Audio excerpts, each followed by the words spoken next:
In this video, we are going to explore how to create results in your coaching business through intentional focus and strategic action. Creating results isn't just about taking action, it's about taking intentional, strategic action that moves you closer to your desired outcomes.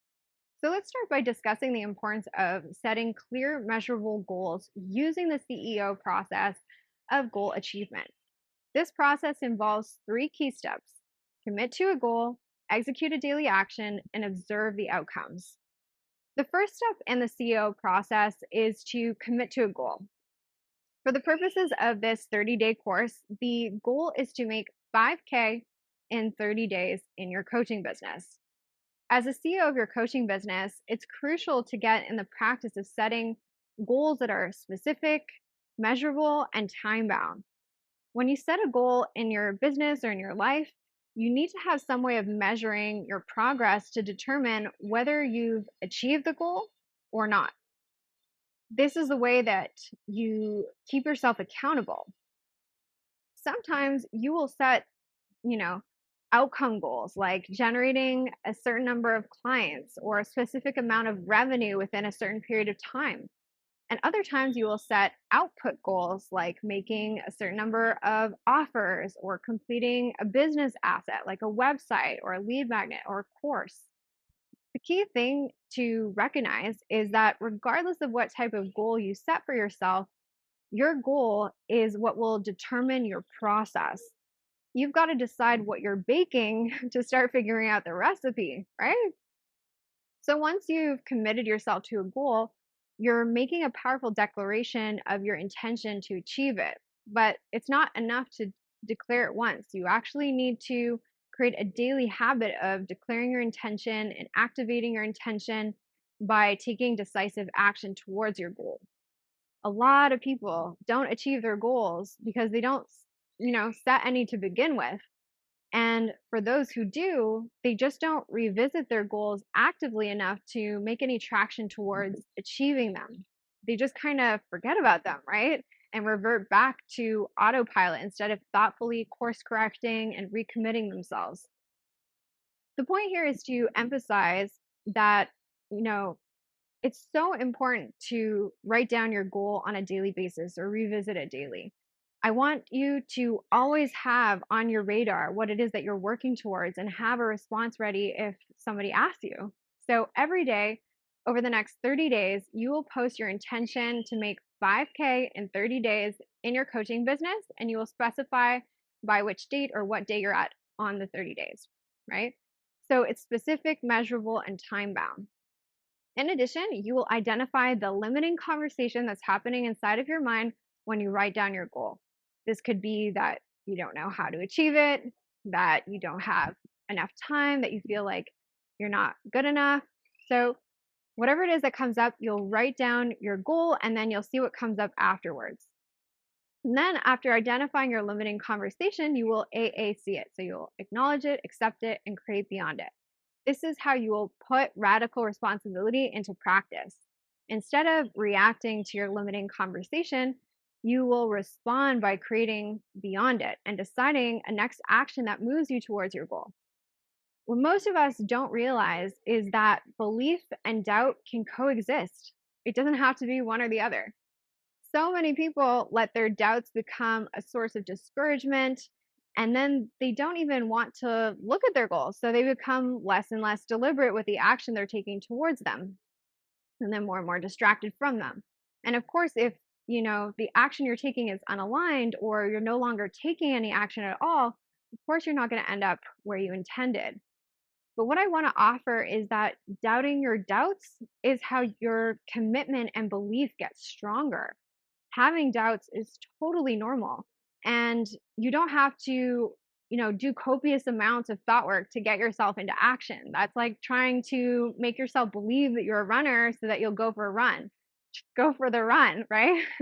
Your belief will catch up to your commitment once you're taking action, right? So it's not a problem to have doubts.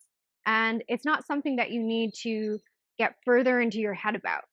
It's a problem if you aren't committed to giving yourself the opportunity to doubt your doubts and take action anyway. So Step one is to commit to your goal on a daily basis. Next, it's time to execute a daily action. This involves breaking down your goal into actionable steps and taking consistent, focused action towards your goal's attainment. And this means aligning your actions with your goals and values and prioritizing tasks that move you closer to your intended outcomes. A lot of the time, it's not necessarily about taking more action, it's about taking bolder, braver actions, actions that are more intentional. Intentional action is about focusing your time, energy, and resources on activities that yield the highest return on investment. It's about saying yes to opportunities that align with your vision and saying no to distractions that derail your progress. Unless your actions reflect your goals on a daily basis, your goal is a passive desire, not an active decision. Does that make sense? So each day you will commit yourself to taking at least one action that moves you in the direction of your goal being achieved. One action that you will commit yourself to doing no matter what. For the duration of the 30 days, you will be prompted to post your intention before noon, right, including the action you're committing yourself to taking, and then registering your win before midnight. So basically, whether or not you follow through on the action that you committed yourself to. And then lastly, after committing to your intention and executing an action, the last step is to observe the outcomes of your actions without judgment as you progress towards your goal. This means being open and curious about the outcomes and challenges that you're facing without attaching labels or criticism to it. This is arguably the most important business and life skill that you will develop throughout this program. You will develop your capacity to convert criticism into constructive feedback. And to build a business, especially a business with a solid foundation of mental health, you need to get better at being constructive with yourself. This will improve your ability to develop skills, refine your process, and support your ability to make progress. Being constructive is not the same as convincing yourself of things to pad your ego, like that you're an amazing marketer, when that doesn't really stack up with the outcomes that you're producing or what you actually believe deep down, especially if you're just starting out.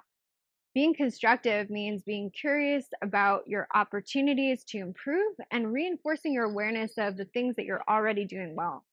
It's supportive of your ongoing development, more granular and nuanced, right? If we take the marketing example, it's looking at the aspects of marketing that, yes, you are amazing at, or that you have the amazing ability to learn, and not making it a problem that there are some areas to acknowledge that you could use some constructive feedback on, right? And so that you can get better at it.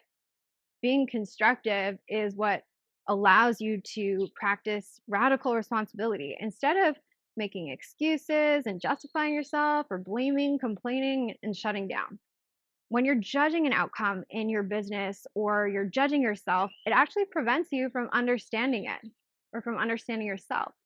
And if you don't have an understanding of it, you'll have a hard time addressing it. We all get that on some level, right? Because if I'm over here judging you, that would probably make it hard for you to understand, like for me to understand you, right? And you would feel that too.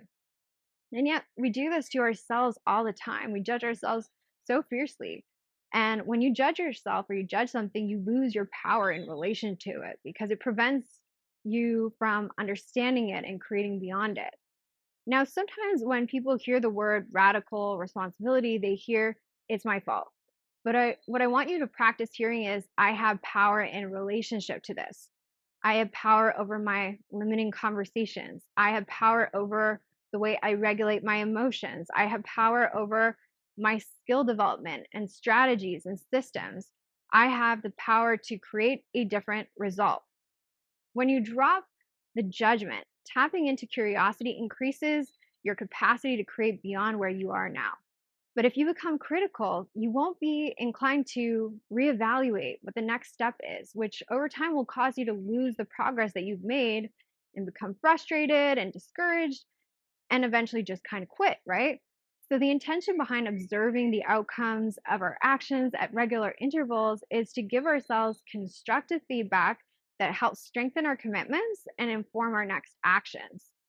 The key when you're observing your outcomes is to measure your progress backwards against where you started, not in relationship to your goalpost. Because when you're taking action, even if you don't create the intended outcome right off the bat, there are lots of strategic byproducts of the action you're taking, like the development of certain skills that are important to acknowledge. So it's never wasted effort. We just want to make sure that we're refining so that we become more efficient and effective with what we're doing. By cycling through the CEO process of committing to a goal, executing a daily action, observing the outcomes, and repeating the process all over again as many times as needed until you reach your goal, you will feel so much more empowered throughout the process of making decisions and taking the actions that move you towards your goal. If this video helped you out in any way, make sure that you smash that like button or give it a little boop and click on the screen right now to watch another video just like this one with more tips and strategies to level up your life coaching business. Or join my free 30-day course with the link below this video. I'll see you in the next one.